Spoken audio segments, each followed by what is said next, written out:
Bab 377. Bukan tidur yang datang setelah perjalanan panjang dan menyiksa tadi malam. Justru bayangan wajah Alina, suara lemah anak itu saat terbaring di ranjang rumah sakit, kini memenuhi benaknya. Alina mau ikut bunda, tapi ayah juga ikut, iya. Kata ayah, bunda itu ibarat rumah. Jadi kalau bunda pergi, ayah akan tinggal di mana? Kalimat polos yang keluar dari bibir mungil itu terasa seperti tusukan di ulu hatinya. Saat itu Azarin nyaris kehilangan kendali, nyaris meneteskan air mata di depan putrinya sendiri. Namun dia tahan. Dia harus tahan. Dia tak boleh goyah di hadapan Alina, satu-satunya alasan dia tetap berdiri hingga hari ini. Din. Laki-laki yang dulu memeluknya seolah dia adalah tempat pulang, tempat berlindung, dan tempat menumpahkan luka. Laki-laki yang pernah dengan tulus mencium keningnya sembari berbisik, "Kamu rumahku, Sa."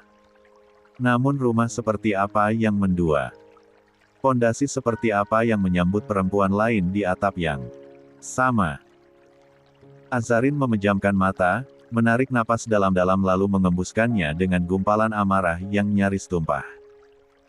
"Kenapa kamu hancurkan rumah yang kamu bangun sendiri, Mas?" bisiknya, getir.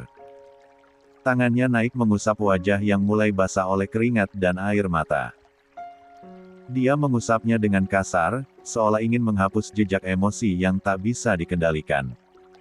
Namun tetap saja, suara Alina tak berhenti bergema di telinganya. Anak itu begitu menyayangi ayahnya, meski dia tak pernah mengerti rumitnya kenyataan yang terjadi di antara kedua orang tuanya.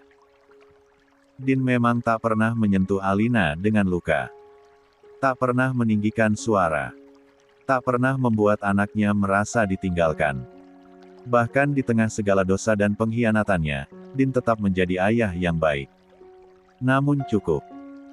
Kebaikan itu tidak menutupi luka yang dia gores di hati Azarin. Dia telah merobek kepercayaan, memecah rumah mereka jadi dua bagian, dan tak mungkin utuh kembali. Azarin memandang ke arah pintu yang sedikit terbuka. Dia tahu Alina sedang tidur dalam dekapan Mbak Santi dengan tenang. Namun di balik rasa lelah, Azarin membisikkan sesuatu kepada dirinya sendiri, seperti doa yang hanya ingin dia dengar. "Alina milikku, seumur hidupku. Bahkan jika Din tak lagi bersamaku." Dia lalu bangkit dari duduknya, perlahan-lahan membaringkan diri di atas kasur tipis berselimut kain hangat. Tubuhnya mungkin lelah, tetapi pikirannya masih penuh badai. Dia tidak tahu kapan badai itu akan reda. Tak terasa, mentari siang yang menyusup lembut dari selatirai bambu membelai wajah Azarin yang masih terbaring.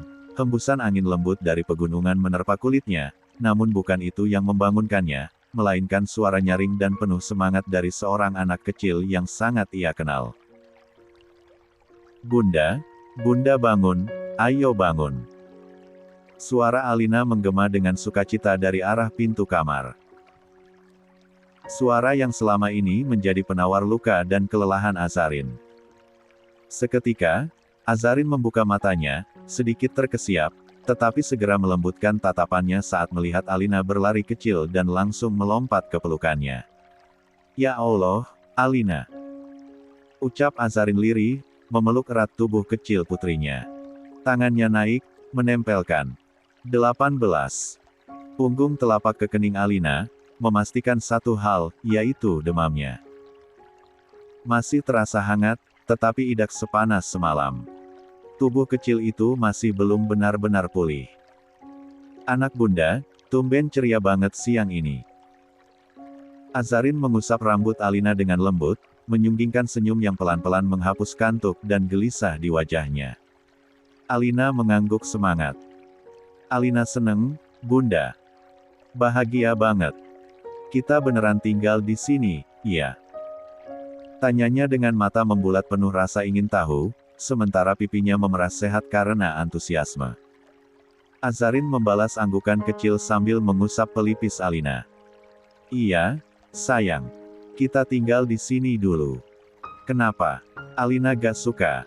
Alina spontan menggeleng cepat. Suka banget, Bunda. Alina seneng asal sama Bunda. Alina bahagia. Jawabnya riang, lalu menghambur lagi ke pelukan Azarin. Seketika, dada Azarin menghangat, meski tubuh Alina masih membawa sisa panas. Cinta anaknya begitu utuh. Tak ada protes, tak ada keluhan. Yang Alina tahu, selama bersama bundanya, dunia tetap indah.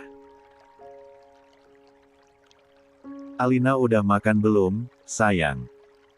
Tanya Azarin, masih sambil memeluknya. Udah, tadi disuapin Nenek Umi.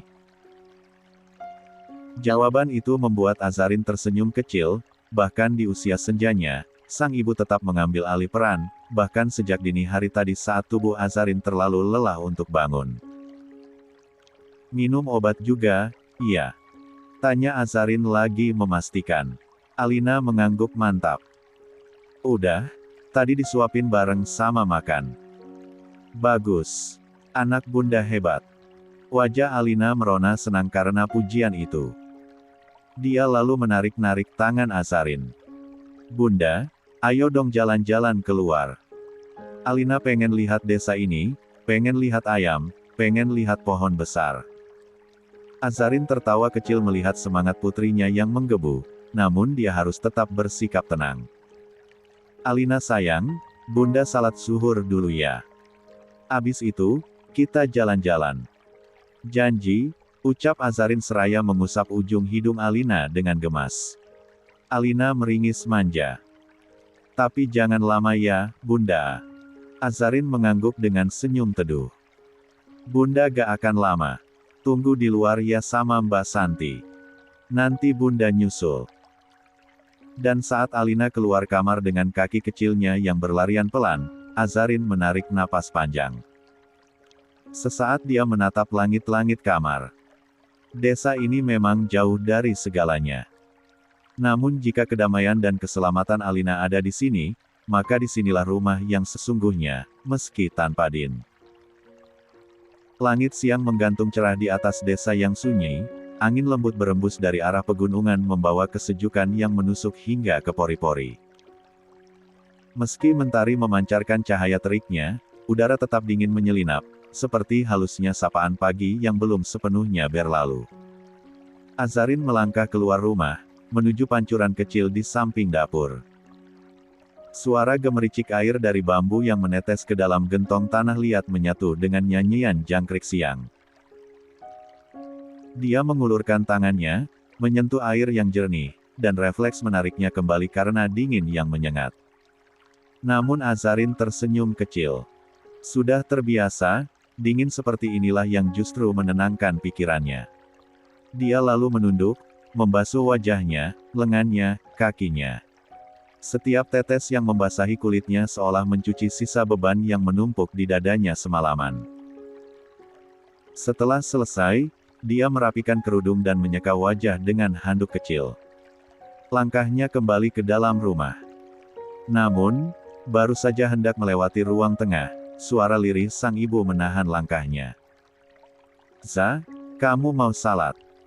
tanya Bu Herlina, masih dengan mukena yang belum dilepas. Wanita itu duduk di sudut ruangan, tangannya terlipat di pangkuan, namun sorot matanya menyiratkan kegundahan. 19. Azarin menoleh, mengangguk pelan. "Iya, Umi. Kenapa?" Tatapan Herlina sedikit mengalihkan, tidak langsung menjawab. Justru wajahnya tampak lebih tegang. "Salat dulu saja. Nanti kita bicara lagi." Alis Azarin bertaut, menatap ibunya dengan rasa penasaran. "Ada apa, Umi?" "Sepertinya, Umi ingin bicara sesuatu yang serius, iya." Herlina menghela napas, namun tetap diam, hanya tatapan yang berbicara lebih lantang dari kata-kata. Azarin tahu sorot itu. Dia kenal betul tatapan ibunya saat ada sesuatu yang mengganjal. Namun dia memilih menenangkan lebih dulu. Perlahan dia melangkah mendekat, mengusap pundak sang ibu, lembut. "Baik, aku salat dulu. Nanti setelah itu baru kita bicara, ya, Umi." Herlina hanya mengangguk pelan, tetap tak mampu menyembunyikan keresahan di wajahnya. Azarin pun melangkah pergi ke kamarnya. Namun jauh di dalam hatinya, dia tahu kata-kata sang ibu setelah ini pasti akan mengubah sesuatu. Entah apa. Namun firasat itu mulai tumbuh, pelan dan mencekam. Azarin menyelesaikan rakaat terakhir salat duhurnya dengan lirih. Tubuhnya menunduk dalam sujud, mencoba menenangkan batin yang mulai terasa resah. Namun sejak pertanyaan tertahan dari sang ibu tadi, hatinya tak lagi bisa benar-benar hening. Ada yang menggantung. Ada yang belum selesai. Kalimat, nanti kita bicara lagi, tak ubahnya seperti bayangan gelap di balik pintu. Menunggu untuk dibuka. Begitu salam terakhir terucap, Azarin tidak langsung beranjak melepas mukena. Dia melipat sajadah dengan gerakan pelan, lalu bangkit berdiri, langkahnya cepat keluar dari kamar. Hatinya tak sabar, pikirannya terus menerka-nerka. Umi. Panggilnya pelan, menoleh ke dapur, ke ruang tamu, tetapi tak melihat sosok ibunya. Hingga akhirnya dia menoleh ke arah kamar ibunya yang pintunya sedikit terbuka. Dengan ragu, dia mengetuk lembut. Umi, boleh aku masuk? Suara lirih dari dalam membalas, masuk saja, nak. Azarin membuka pintu perlahan. Di dalam kamar yang sederhana itu, Bu Herlina tengah duduk di pinggir ranjang dengan ponsel di tangannya. Mukena masih menyelimuti tubuhnya.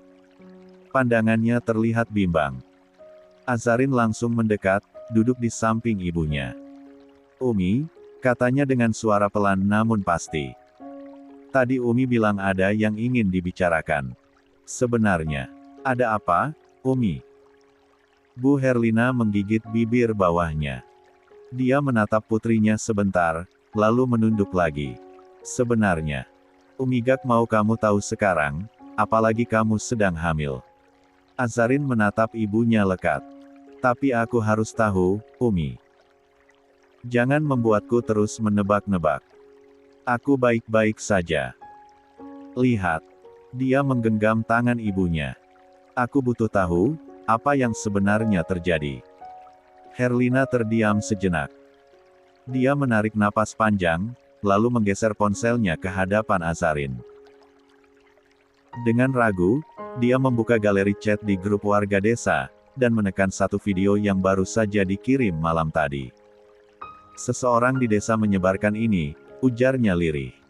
Mereka bilang ini suamimu. Azarin menelan ludah. Jemarinya perlahan menerima ponsel itu dari tangan sang ibu. Dia ragu. Namun rasa ingin tahu mengalahkan segalanya. Ditekanlah tombol play. Layar menampilkan adegan di tepian bendungan. Suasana gelap, suara gemuruh air mengiringi. Terdengar teriakan perempuan yang menyerang nama Din berkali-kali. Sosok wanita parubaya itu, marah, memekik tentang kehamilan dan pernikahan di Mesir. Warga desa berdiri mengelilingi, beberapa terlihat merekam. Sementara itu, sosok Din di dalam video berdiri penuh luka, wajahnya pucat, rahangnya mengeras, suaranya terdengar jelas saat membalas, dengan penuh amarah Mamun juga terluka. 20.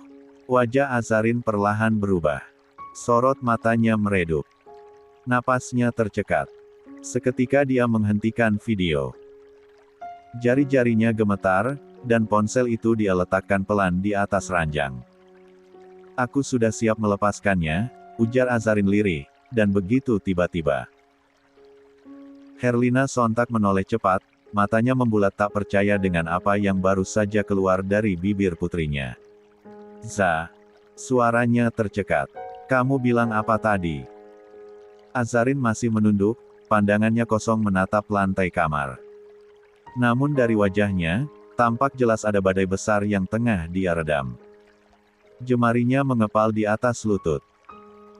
Video suaminya menggendong Siva masih terputar, dan itu terlihat menyakitkan. Dia pun kembali berkata, pelan tetapi tajam, seperti pisau yang mengiris luka sendiri. Aku hanya ingin melepaskan hubungan kami, Umi. Dia menghela napas, sebelum melanjutkan, insya Allah, aku ikhlas. Tubuh Herlina seperti tertarik mundur oleh kata-kata itu. Dia terdiam, sesaat hatinya seolah menolak, tak ingin percaya Azarin benar-benar mengucapkannya. Perempuan itu menggenggam tangan anaknya erat, bergetar. "Za, kamu benar-benar yakin?" Suaranya serak. "Kamu masih mengandung anaknya, dan Alina," dia masih terus menyebut nama ayahnya. Azarin mengangguk, meski gerakannya sangat kecil, ada butir bening yang mulai menggantung di sudut matanya. Namun dia menahan, kuat-kuat. Tak ingin jatuh di hadapan ibunya. Tidak untuk saat ini. "Aku tahu semua itu, Umi, tapi kalau aku tetap bertahan, aku akan hancur. Dan kalau aku hancur, aku tak bisa jadi ibu yang baik untuk anakku, atau untuk Alina." Suaranya mulai tercekat, namun tetap berusaha tegar. "Aku sudah mencoba. Aku bertahan, aku diam, aku tahan semuanya. Tapi Umi dengar, kan, dalam video itu, Bibi Siva menuding kenekanatan Siva melompat dalam bendungan air karena diriku, Mas Din menjadi tak berhati, karena patuh padaku." Herlina menarik napas panjang. Tatapannya masih tertuju pada layar ponsel yang kini menayangkan detik-detik Din menggendong Siva di depan warga, dengan bisik-bisik celaan, dan sorotan penuh drama yang terasa menusuk. Namun perlahan, dia menekan tombol hening dan meletakkan ponsel itu di meja kecil dekat tempat duduknya. Suara di ruang itu seketika lenyap, menyisakan hanya desahan lelah dari dada Azarin. "Za," ucap Herlina lembut. "Kamu bilang kamu sudah mencoba diam menahan semuanya. Umi tahu itu. Umi saksi hidup bagaimana kamu terus menelan luka yang bahkan kamu sendiri tak tahu kapan akan sembuh." Azarin menunduk, menaban air mata, namun wajahnya gemetar menahan sesak di dadanya. "Tapi, Nak," lanjut Herlina, mengusap punggung tangan putrinya.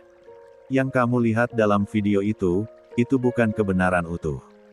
Itu hanya sepenggal potret yang direkam oleh orang-orang yang tak tahu cerita sebenarnya.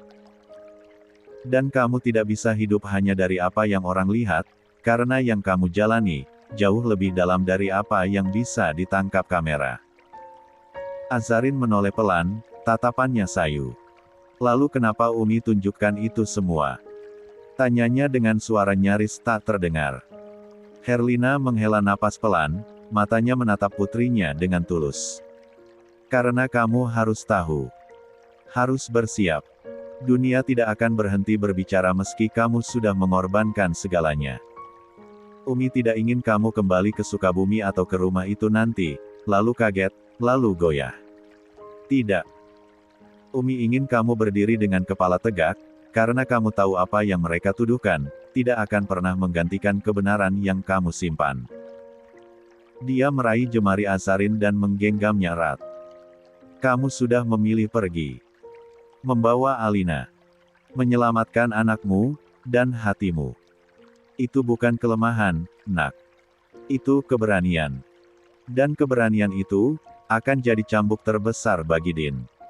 Bukan karena kamu. 21. Meninggalkannya. Tapi karena kamu tak lagi berharap." Azarin mulai meneteskan air mata, tubuhnya sedikit bergetar. Din memang menggendong Siva. Di depan semua orang. Tapi, Nak, tahu tidak, apa yang dia gendong sebenarnya? Azarin menatap ibunya tanpa suara. Dia sedang memanggul semua beban dari keputusannya sendiri. Tapi lihatlah wajahnya, Nak. Penuh dengan kemuraman, kelelahan, dan kekecewaan. Herlina mengambil tangan Azarin dan dibawa ke pangkuannya. Dia berbisik dengan lembut. "Jangan pernah menggugat Din, Nak. Lupakan niatmu itu. Sekalipun kamu pergi saat ini, tapi buatlah kamu menjadi pemenangnya, bahkan Alina memilihmu dibanding Bibi sungguhnya." Dia tersenyum tipis. "Demi Alina, dan anak-anakmu, jangan gugat Din, Nak. Umi mohon padamu. Umi." Herlina menggeleng. "Jangan pernah biarkan wanita lain menang.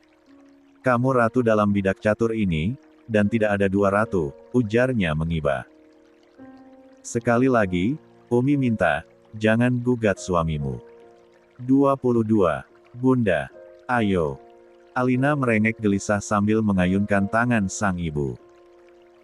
Hari sudah sore, dan Azarin terus menunda jalan-jalan mereka sejak siang tadi, dengan berbagai alasan. Namun kini Azarin tak tahu memberikan alasan apa lagi. Bawalah, nak, sahut Herlina dari arah dapur. Bawa anakmu jalan-jalan, sekalian kamu menikmati pemandangan desa. Azarin menghela napas, sejujurnya dia sangat malas, entah karena kehamilannya yang kian membesar, atau karena suasana hatinya yang sedang kacau.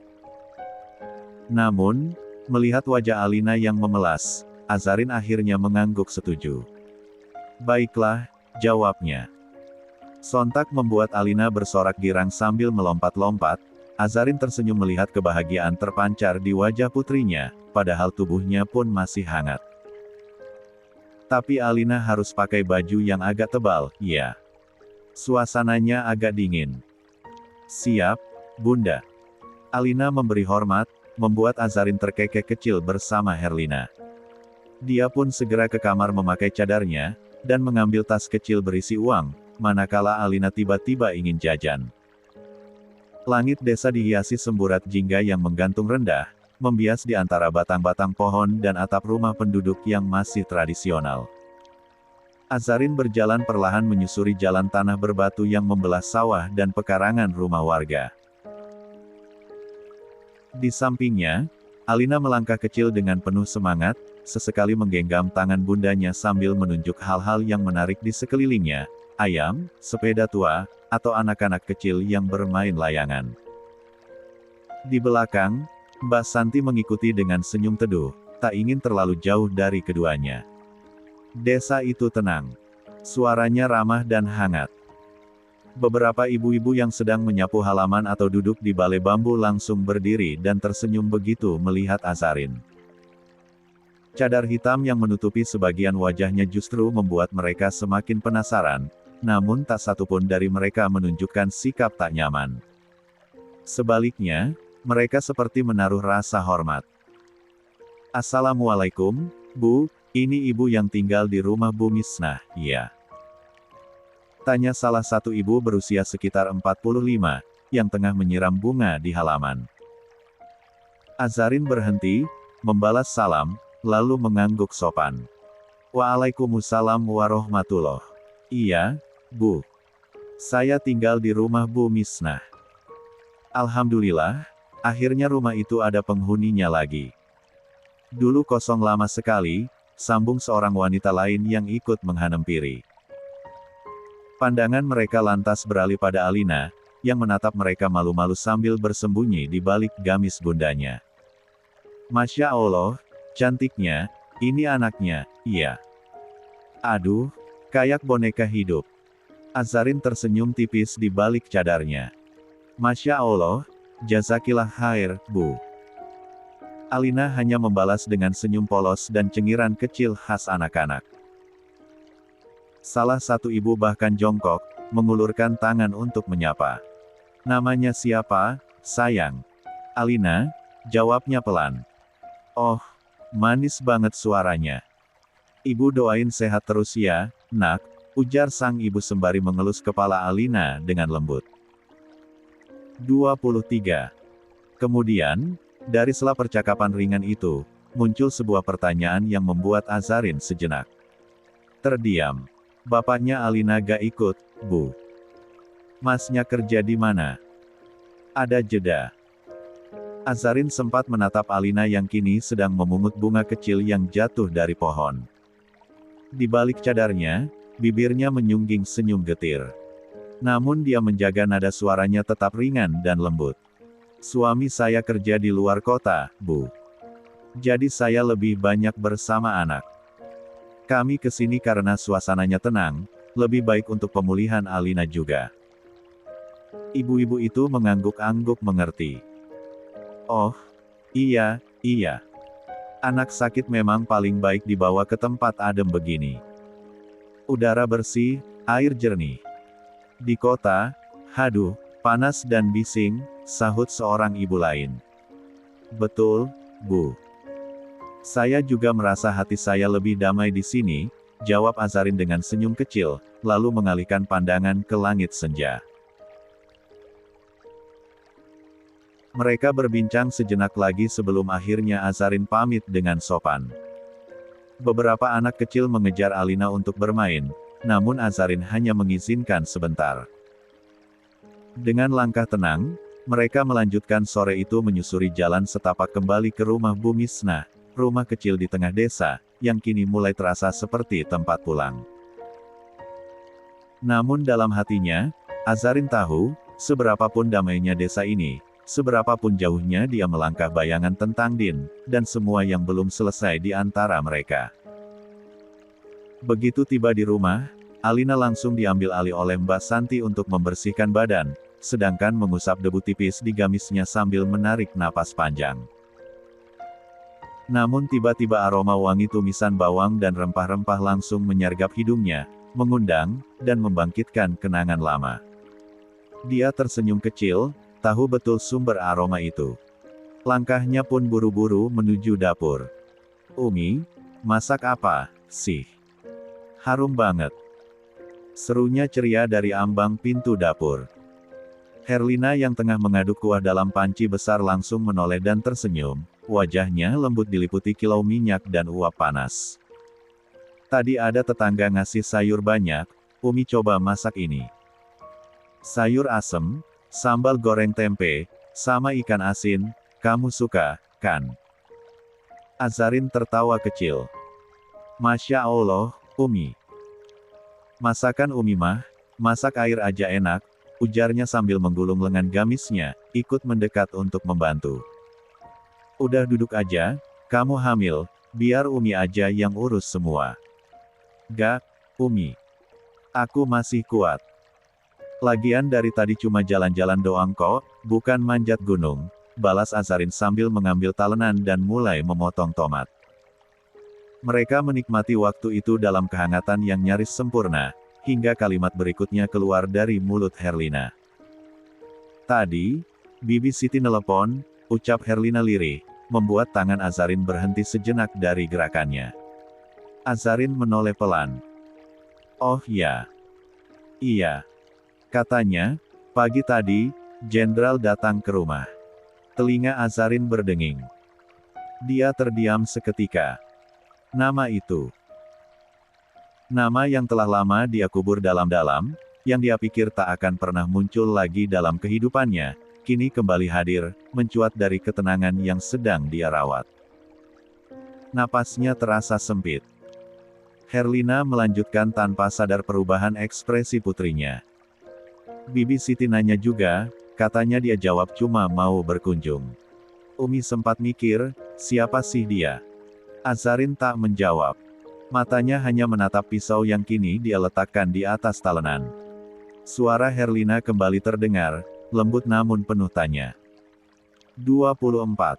Memangnya jenderal siapa, nak? Umi gak ingat dia siapa. Azarin memejamkan mata sesaat, sebelum akhirnya membuka dan berkata perlahan. "Dia mantan suami aku, dan juga mantan suaminya Kak Al, Umi." Herlina sontak menghentikan gerakannya. Matanya membelalak. "Dia, mantan suami kamu dan kakakmu?" Suaranya terdengar nyaris tak percaya. Azarin hanya mengangguk pelan. Tak ada lagi yang bisa dia katakan selain fakta itu. Herlina menatap anaknya dengan campuran keterkejutan dan kebingungan. "Kok bisa?" Azarin buru-buru memotong, tak ingin kembali mengaduk luka lama. "Panjang ceritanya, Umi. Aku gak mau lagi mengungkit masa lalu itu." Suaranya melemah. Namun kegelisahan dalam dirinya tak bisa dia sembunyikan. "Untuk apa Mas Jenderal ke rumah?" "Silaturahmi," gumamnya lirih, lebih seperti bertanya pada dirinya sendiri. "Untuk apa?" Pertanyaan itu menggantung di udara. Hening sejenak menyelimuti dapur. Hanya suara air mendidih yang menjadi latar, dan aroma sayur asem yang kini terasa agak getir di hidung Azarin. Herlina menatap putrinya, kali ini dengan pandangan yang dalam dan penuh simpati. Namun dia tak berkata apa-apa lagi. Dia tahu, tak semua luka perlu ditanyai, cukup didampingi. Sementara itu, di ruang istirahat markas kecil di Jakarta, suara denting gelas kopi dan gumaman berita televisi menjadi latar saat Jenderal duduk di antara dua rekannya yang sedang asyik berbincang. Tubuhnya disandarkan ke kursi, tetapi matanya tampak gelisah, tidak bisa fokus pada apapun selain kegelisahan yang terus memburunya sejak dia datang ke kampung halaman Azarin. Tanpa menunjukkan emosi berlebihan, dia berkata santai. Bro, misalnya nih ya, kalau ada orang hilang, tapi enggak dilaporkan resmi ke polisi, kita sebagai anggota, bisa bantu lacak gak?